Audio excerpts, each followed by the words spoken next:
start in German and then switch to English. Ein Yeah, wunderschönen no worry. Abend. Wir sind heute mal live als JA-TV hier. Der Ferdinand kommt noch dazu.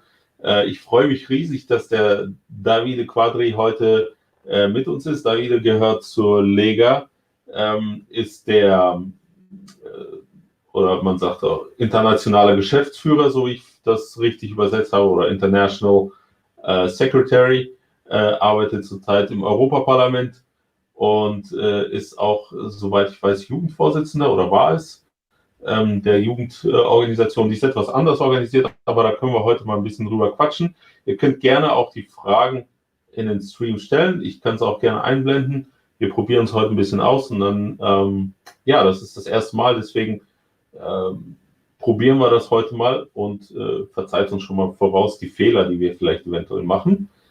So, Davide, it's nice to have you here. Thank you. You're now streaming from the European Parliament, is that right? Yeah. Thank you for your time and your space. Yeah, you're welcome.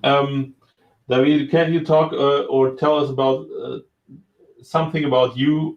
What is exactly your job at LEGA? What are you doing? And maybe also something from the European Parliament? Well, I'm the International Secretary of the Youth of LEGA, Lega Giovani Italian. We have a department that works on the foreign affairs for the Youth of LEGA, so we make paper, we make some stuff about the foreign policy, and at the same time we work to expand our patriotic and nationalist network across all the youth of Europe. We have a good contact pretty everywhere, in every country in Europe. Like now we have a very nationalist spring across all the European Union. Connection. So, yeah, that's the most important thing that we do, like the Foreign Affairs Board of Lega Giovani. And I'm in charge of that for now 5 years that we have became to work on that. That's why I also been many times in Germany at the Congress in Bingen and Rhein, maybe 3 or 4 years ago, in Düsseldorf and also in Berlin before the European election, because we share a lot of common issues together. And that's why also we have made a very good event in last March in Rome, with all the European patriots across Europe, from UK, from France, Germany, Flanders, Austria, and Italy. Very nice. So that's the big issue that we do. Very nice. Can you tell us a little bit about the political situation in Italy, especially which parties you have and which position is Lega right now? Well, Lega right now is the biggest party in Italy. Today, all the polls show us around 31 or 34%, depends by the poll. But we are polling like a big party. We are 10 points more than the second party, that is the leftist party, that struggle around 20-21%, nothing more. The 5 star now are around 10 to 13%, nothing more.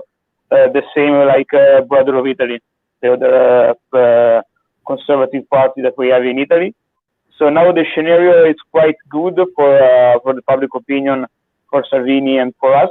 But at the same time, the political scenario not so much, because we have a parliament that want to stay in charge only for themselves.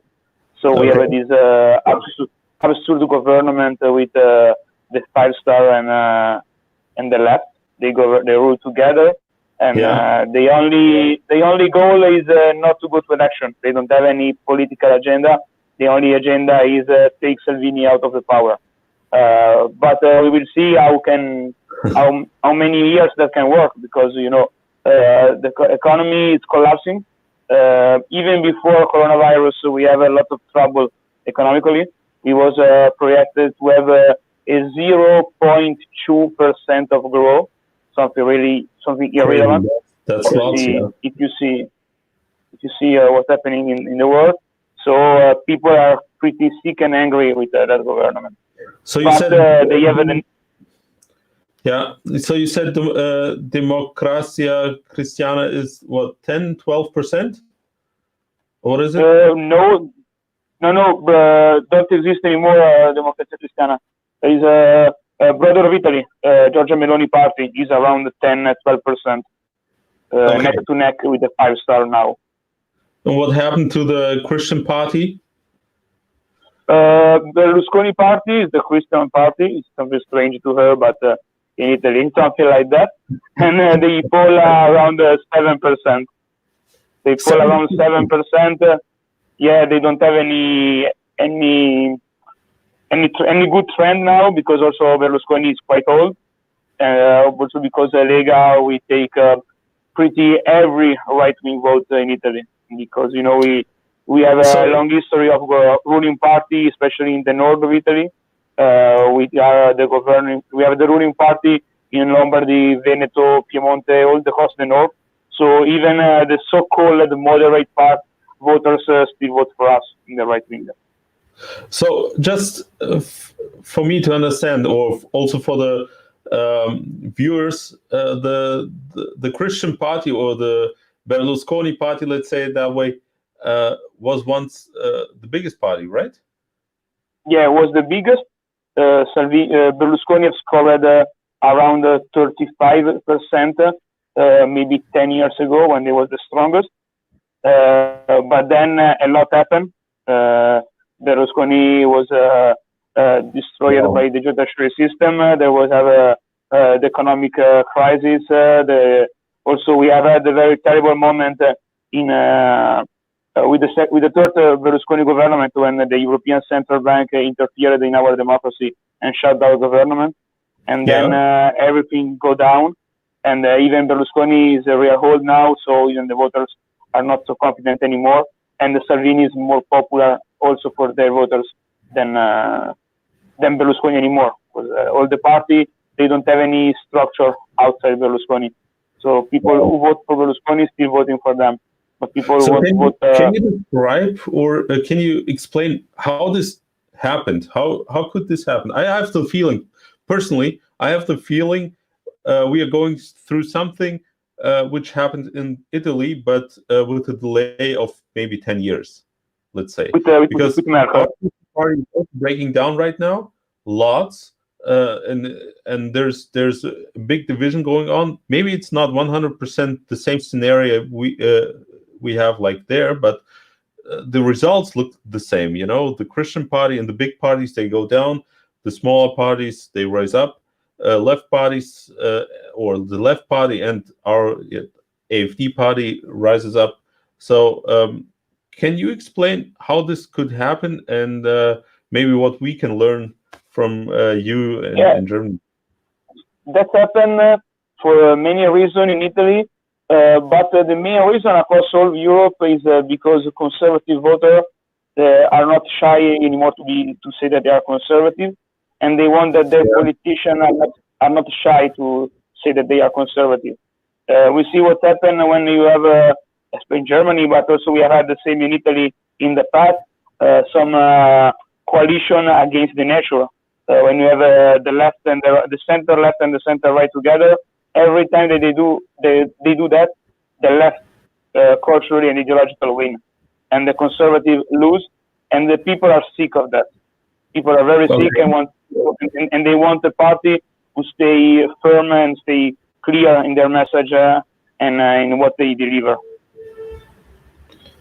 I understand. Okay.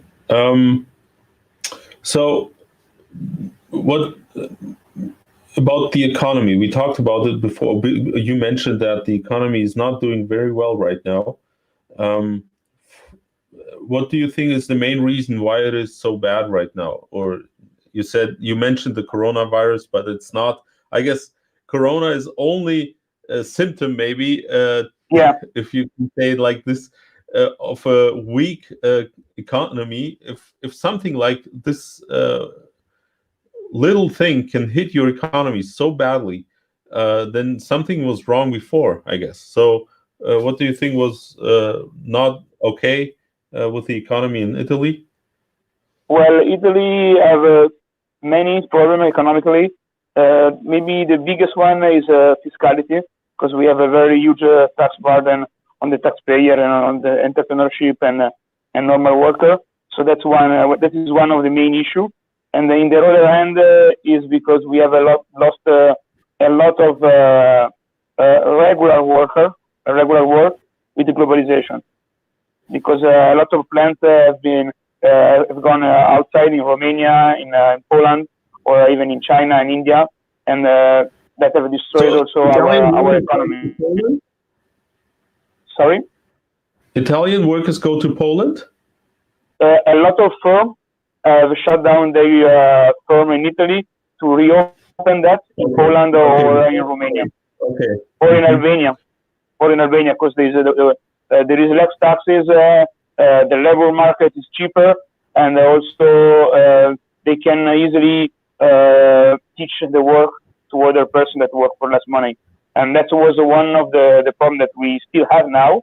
And at the same time, we have also a problem with infrastructure, because our country is quite old about infrastructure, and that don't help new business, don't help the economy to grow more, to invest more, and we need to work also on that.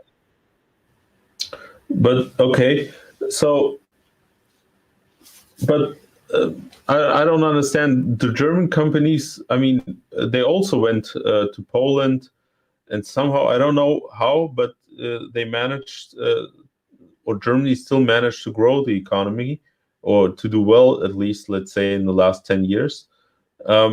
So you basically, you think... Well, I think that after, with the European construction and the European building, Germany still has had a huge surplus with other European countries. Italy have lost that. We don't have too much surplus in product with other European countries. And it's more easy to find something imported in Italy than something made in Italy. And that is quite creepy and also not healthy for an economy. Okay. So how high is the unemployment rate with the youth or young the people? Youth is very high. I don't know exactly now, but I think it's around 30 to 40%. 30 to 40%. It's very high, especially in the south of Italy. In the north, they still had some opportunity. In the south, is very, very impressive. That's why also we have a lot of expatriation from Italy. A lot of people go outside to work, and what we import is not skilled enough to take our job. So that's also not very healthy for an economy. Where do they go? Where do the people go? A lot of them, especially the most skilled, go to Switzerland or to the US, to other big, fast-growing economies. And we have also a lot of internal migration. So you have a lot of Northern that maybe go attend a very good university, then they go abroad to work, and a lot of people from the South that came in the North to work. And that is very sad, and also it's not very healthy for a national economy. It's something similar that maybe was happened in the past with the East German and the West German, but in Italy is still going on. So, but okay. So I guess you don't need external new people who come to your country. No way. Maybe we need them if they are skilled enough. So we need some mathematician or some financial genius from everywhere in the world. We need some very good builder, but we don't need thousands of people who don't know any jobs. For sure, no. What's your solution to that? What does LEGA say in Italy? How to get down with the unemployment rate and so on? What is your solution? Well, we have make a fiscal plan that we want to use a flat tax system, like was something that was theorized by Ronald Reagan economist and in other country like Hungarian or even in Russia. So we want to slash our tax system and to only one flat rate. And at the same time, we want also to invest money not in a normal budget, but it's something very important for infrastructure to rebuild our nation, because we need a faster train, more connection, more harbor, and that can also create new jobs also in the logistics system. That now economy is growing a lot for the logistics and shipment, and Italy a very good hotspot in the south of Europe and in the central Mediterranean for that. Okay, yeah, we have. I think in Germany there's some similar problems. We have infrastructure problems, maybe not on that level like you. I don't know. I cannot compare, because whenever I go to Italy, the roads are fine. They're very nice. Sometimes they're even better. So you're very lucky. You're very lucky. You mean like, yeah, okay, I was only in the northern part of Italy, so I didn't go down to Rome yet. Yeah, well, you will see, but also outside, if you have the big city, they can have very good infrastructure, but it's the countryside that is dying slowly, and that is the real problem also. Okay, so yeah, we have similar problems, I guess, here, and the funny thing is, what I don't understand is they tell us always, or the politicians here, like Merkel and so on, they say we need some skilled workers, so let all the refugees in, okay? But on the other hand, we have like 40% unemployment rate with the youth, what you said, like Italian people. We have also Greek people, like Greek young people, Spanish people. Why don't we take them? You know, why? Like, let's say, even if I would be thinking the European idea in the way they do, that would be the first thing to do, like help the youth in Europe, not the youth in Arabia or Africa. You know? Yeah, that's true. That's true. In the perfect world, everyone could work in his own land. But if you think in a European way, we have the European freedom for people, but we don't need external stress to our economy and to our work market. Totally agree. So let's talk about your strategy on how to win votes, maybe, or I think Salvini is one of the most popular politicians in Europe at all, right?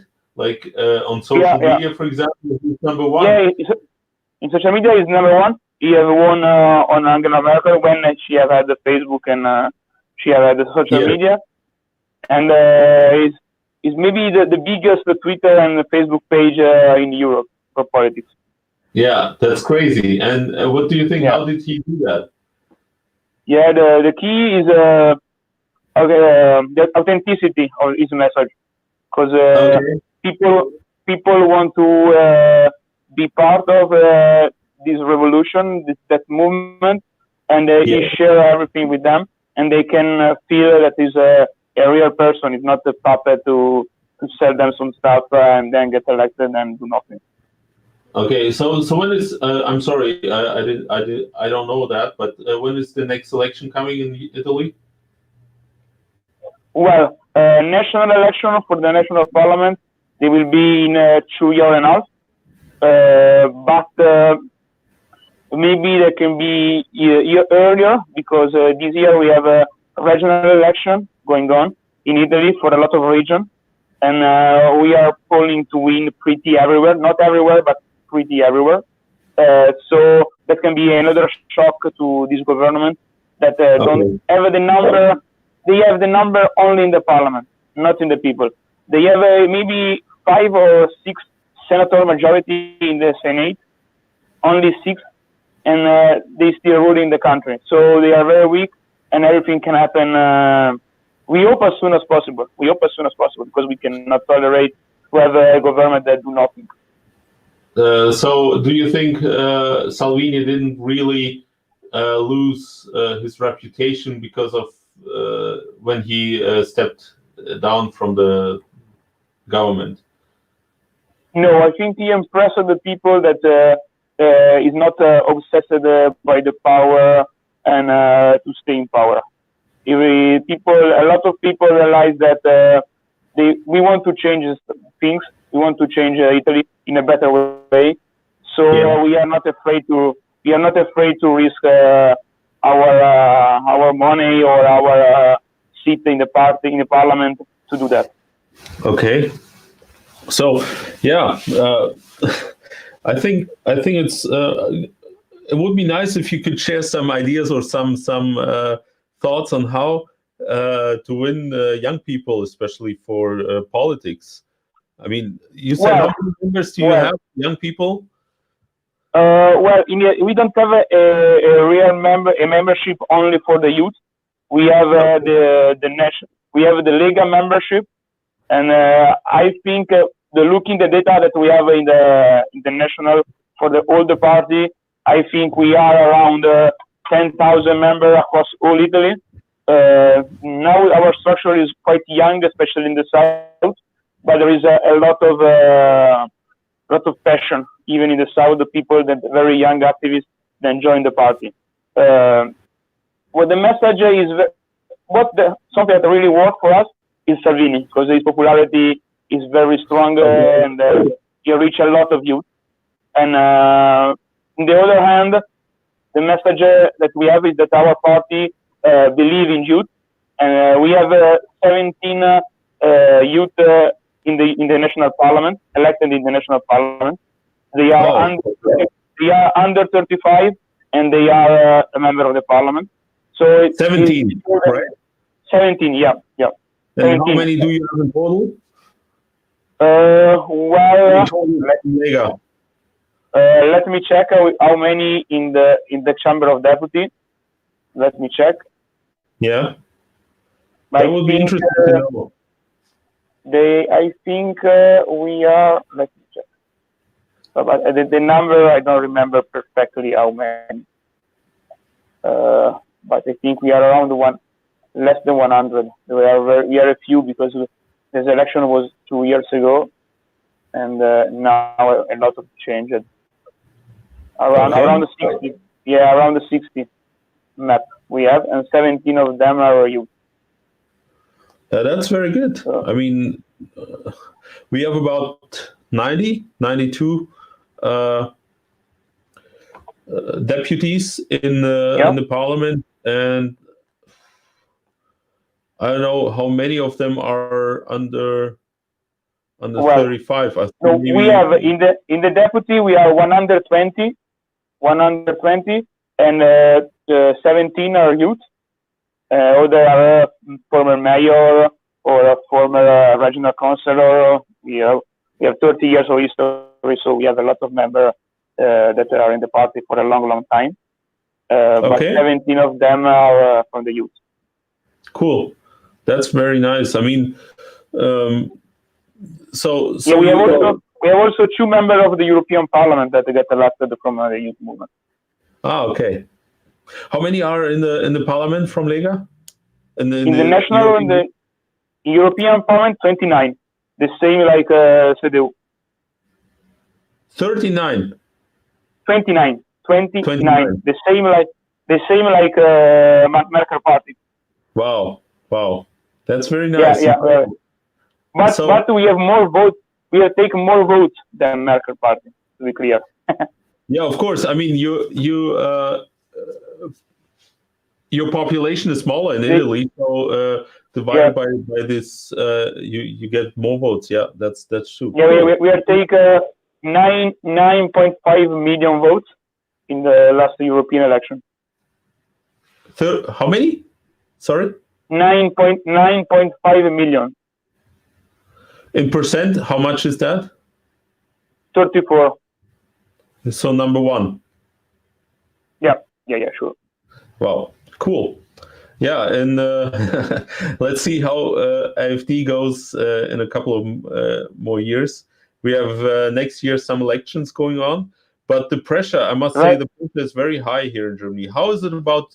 How is it in Italy? Do you have some, let's say, alternative media or media who supports you, or is it like also you have like mainstream media who is just fighting you?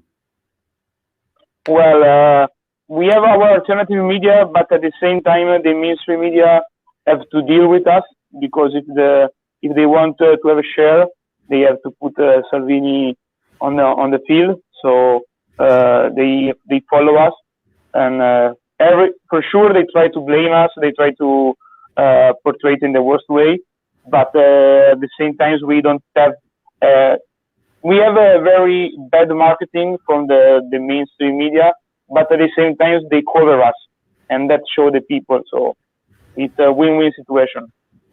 Okay, so is your media also paid by the government, or is it? Uh, We have the national television that's paid by the government and by the state, and also we have the Berlusconi Empire television. So you have a three main channel. So it's quite popular in the but it television. doesn't help, right? It doesn't help him. Well, not now. In the past, it helped a lot. Now everything has its time. Come on. It's a near 19, so it's not so young. So what is the main communication you have? Is it social media you use, or is it Yeah, something it's else? Facebook. It's Facebook. Okay. It's Facebook. So, and do you And have also like regulations? We have this European law. Uh, do they also delete a lot of your stuff, like in Germany they do? well, for meme page, sure. For the official page of the party, we don't have had too many problems. We have had sometimes with the Salvini page. They shut down some posts, but it was a backfire for them because you showed how they want to censor, but the television still talk about that, so people realize that it don't make sense, and then they have not done anything like that in last month or last year. It's something maybe 2 years ago they had some problem about that. Okay. Well, I have. And how you see Yeah. how you see the coming challenge in Germany? I saw that also in Hamburg was not so bad. You keep your voting base, and there are also other elections coming. Yeah, the thing is, the pressure is very high on the AfD right now. I mean, you heard maybe of the case in Hanau where the mentally sick guy shot Yeah. 10 people plus him.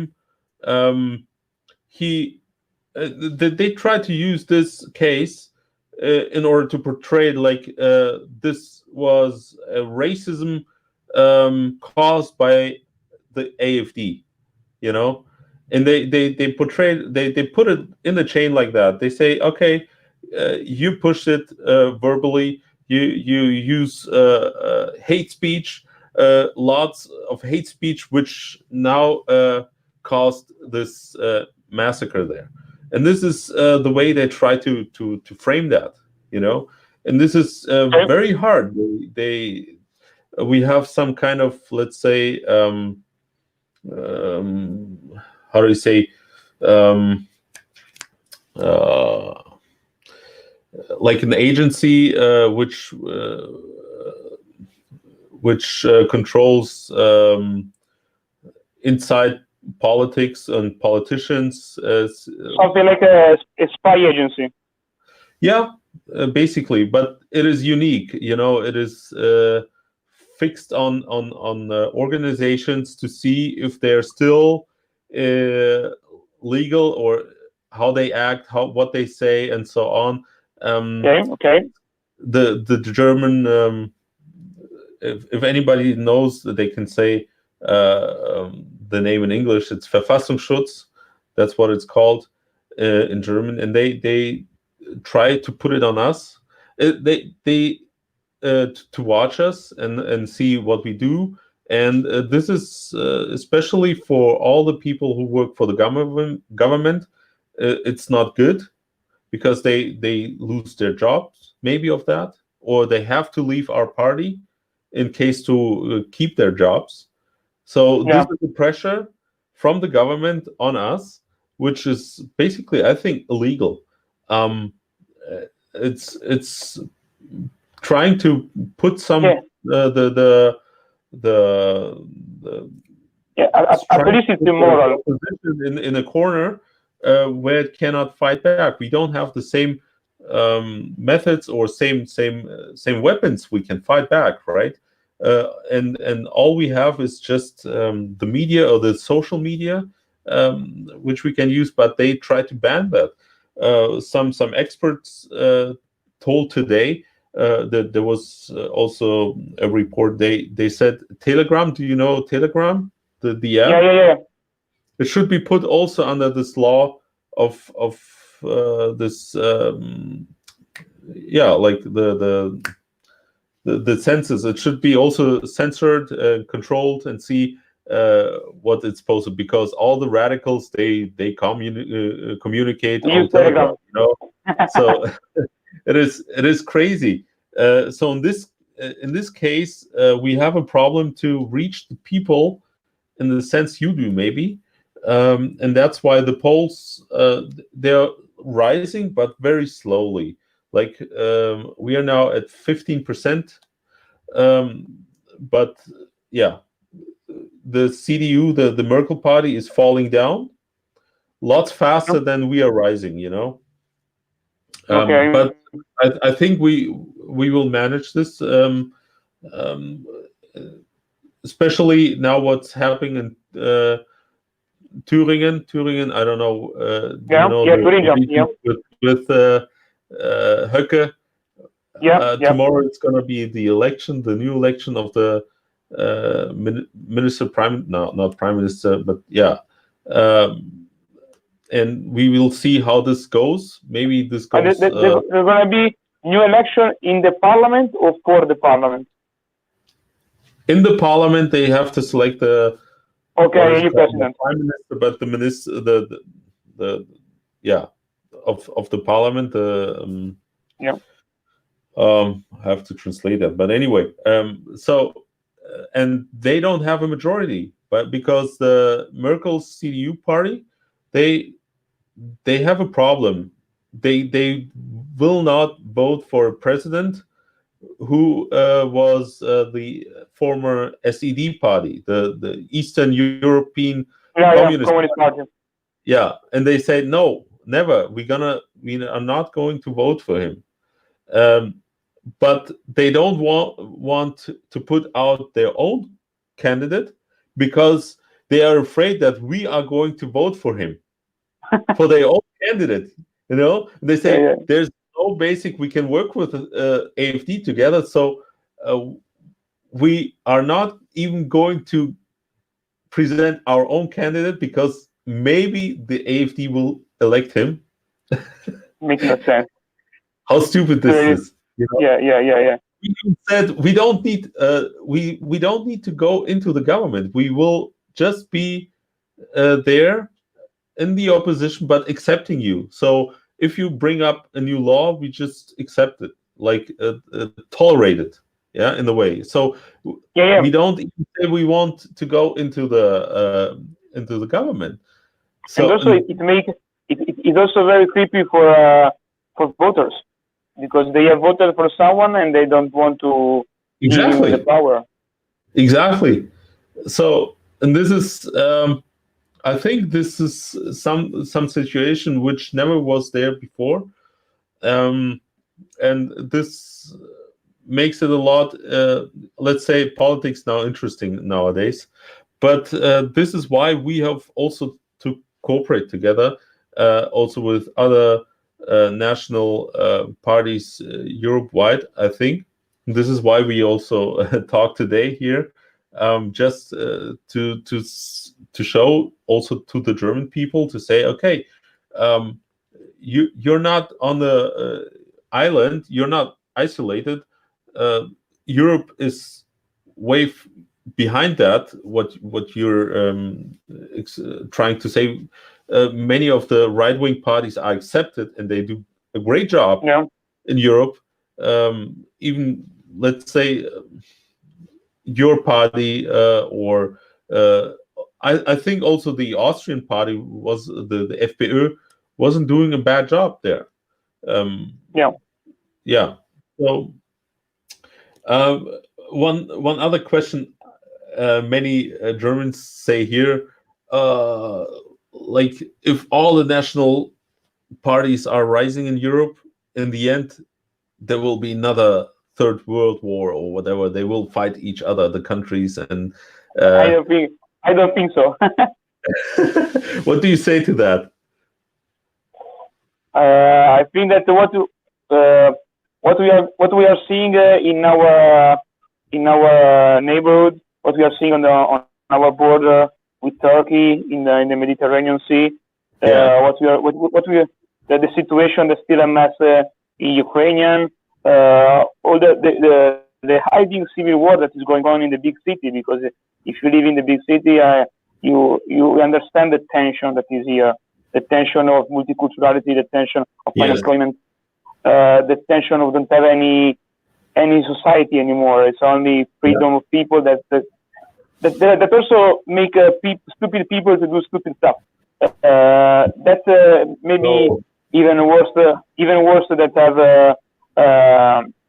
a good cooperation between nationalist parties that can rule their own country for the interests of their own country, and we don't need to fight again for nothing, for sure.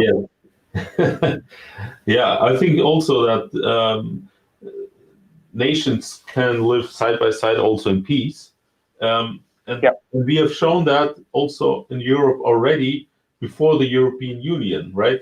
I mean, there was also a period before the European Union, after the Second World War. But also at the same time, all the rhetoric that there is 70 years of peace in Europe don't make sense. Less than 20 years ago, NATO was bombing Serbia.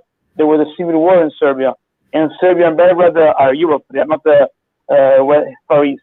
In a border with Russia, there's still going on silent war.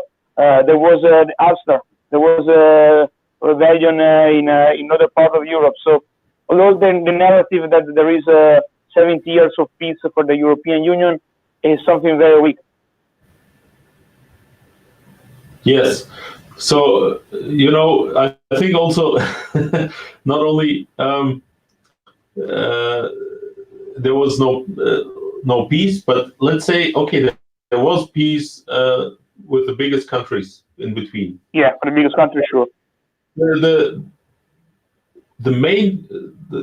most time of that, there was nothing to do. It had nothing to do with the European Union. The European Union exists in its form. It's like that. What is it now? 25? I don't know how many years.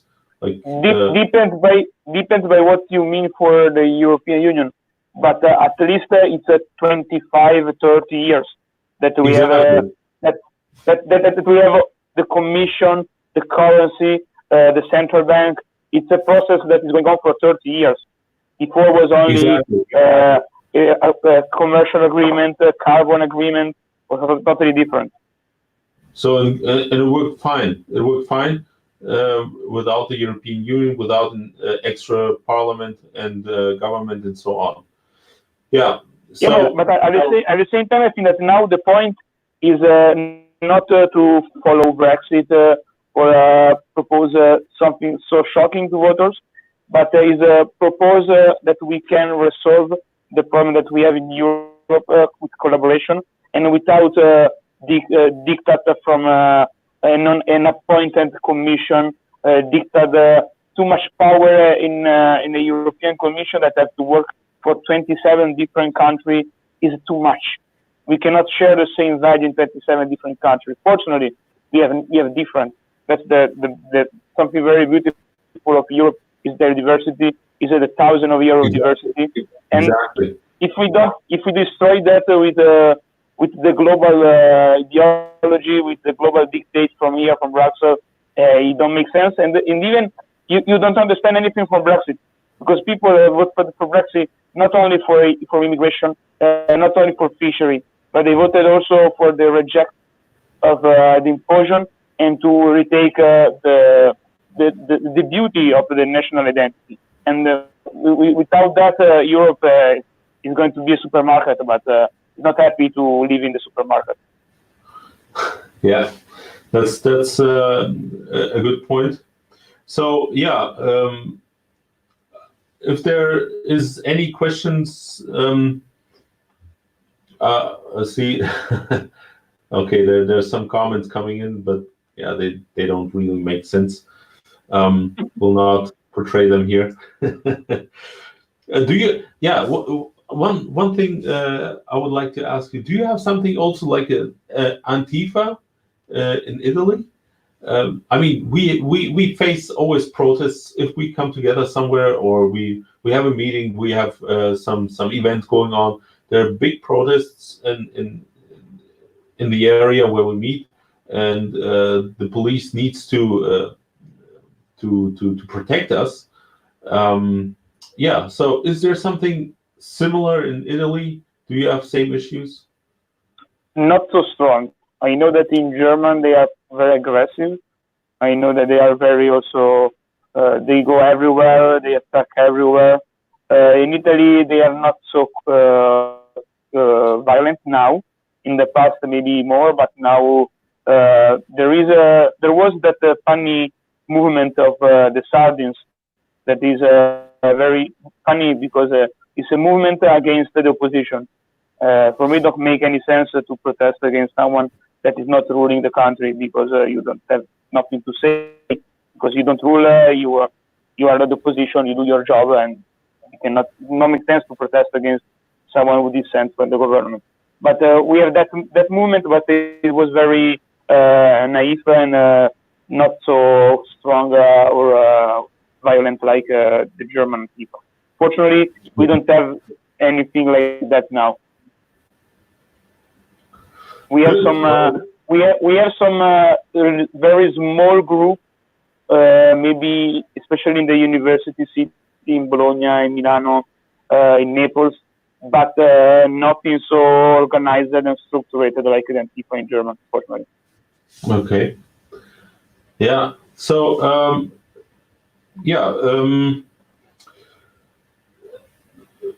well, we talked about Salvini already.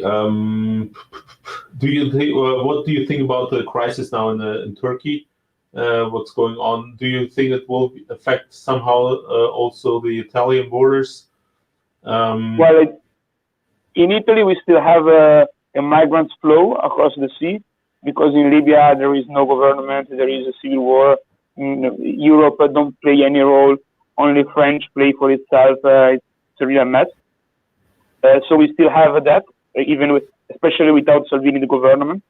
So last week, the former boat of Carola Rackete went back to Lampedusa with other beautiful migrants or refugees. We don't know after the selection if they are refugee or migrants. Yeah, they are back in Italy. The ship of Carola Rackete is back. Yeah. The boat is back. Fortunately, without Carola, but the same boat is back in the NGO, and they are doing their very wealthy job again in Mediterranean Sea. And in the Turkish border, we are seeing the hypocrisy of the European Union. We have paid hundreds of thousands of millions to Erdogan to don't solve the problem, because keep people in the tent. It's very humanitarian, okay, but it's not something that solves any problem. Syria is they're still fighting in Syria. There is no Europe don't play any role for pacification in Syria, like in Libya. Don't play any foreign affair role. But the same, the national state. Only French play some role in Libya, but we don't see Italy or other countries playing a good and active role in geopolitically now even in our border. So we have only to thank to say thank you to the Greece government that is doing their job protecting their border, because it's what they have to do. If you're a national state, you have to protect your border, and I think that also Bulgaria will do the same. If it was if it was the same in Italy or in Germany, I don't know how the government reacts. Maybe they can put some tents and call the tea. Yeah, exactly. Yeah, how many people do you get still over the sea? Well, I know that now the number is skyrocketing. The last month there was something around 2,000 person. I'm not sure of the number now, but the number are growing. With Salvini there was like 0. Now they are back to some thousand monthly. So and it's still winter, In summer it's gonna be crazy, yeah. So yeah, but you're lucky you can send them just to Germany. That's what you do, right? Yeah, but I think that Switzerland and Austria are not so happy, so exactly. We can stay. They will stay with us. Do they get some benefits in Italy at all? I mean, Sorry? Do they get some benefits like? Do they Well, get paid during the time that they seek asylum in Italy? During the time that they are under checking, if they have to discover if they are a real refugee or if they are only legal, they get some benefit because they stay in some accommodation. Everything is paid by the government. They give you also some cash daily to do their stuff.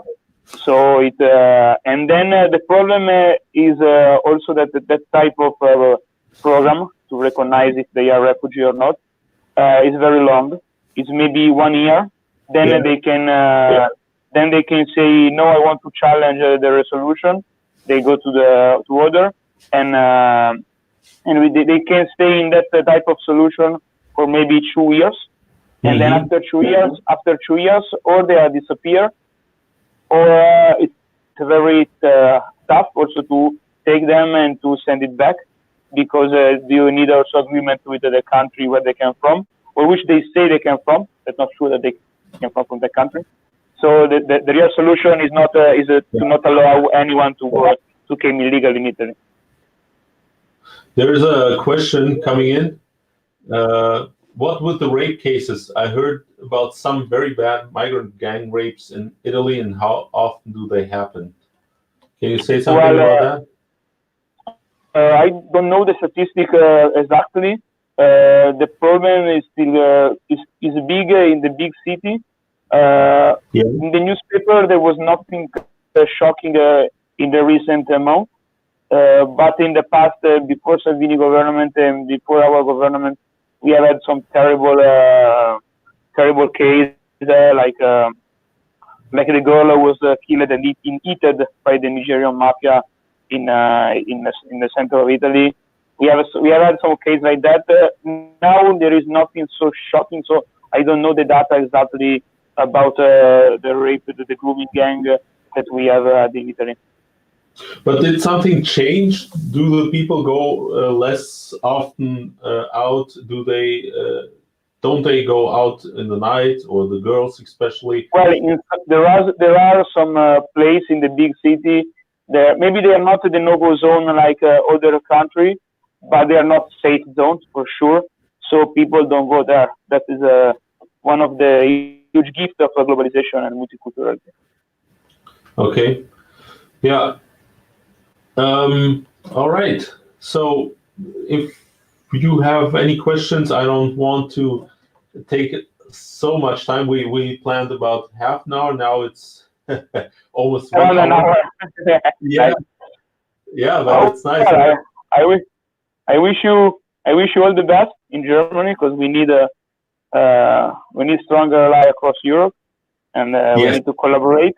So I wish you the best, and And I will thank you also again for your time and your space to. Yeah, thank you very much. It was nice having you here, and I hope to see you sometime also in Berlin. Yeah, why not? Welcome, and maybe we have. I think we should more cooperate with and meet more often with different patriotic youth movements. I think so. Yeah, but you're connected. Especially because in the youth level, we have also the opportunity to reach all the future leadership class of the party, and we can make some bond together until the youth level, and then became something bigger. And that is a good opportunity to work on the youth level. Yeah. Okay. Thank you very much. Bye. Have a good week. Yes, and you too. Good evening.